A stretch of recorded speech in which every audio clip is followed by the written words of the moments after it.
వాడికి 5 ఏళ్ల వయసులో ఆ కారు బొమ్మ ఎక్కువ.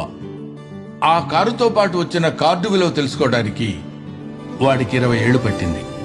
ఏ slice of bread and a glass of milk, ఇవి సరిపోతాయా లైఫ్ పార్ట్నర్ని డిసైడ్ చేయడానికి?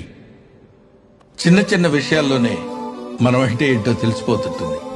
నేనేమంటానంటే ట్రామాస్ ఆర్ పవర్ఫుల్, బట్ ప్రేమాస్ ఆర్ మోర్ పవర్ఫుల్. వదులుకోవటం ఎంతసేపు? క్షణం పట్టదు. కానీ పట్టుకోవాలంటేనే దమ్ముండాలి. కష్టం వచ్చినప్పుడు తుంచుకోవటం కాదు, పంచుకోవాలి. ఏమా, కెరీర్ అంటే 20లోనే మొదలు పెట్టాలా? 60లో మొదలు పెట్టకూడదా?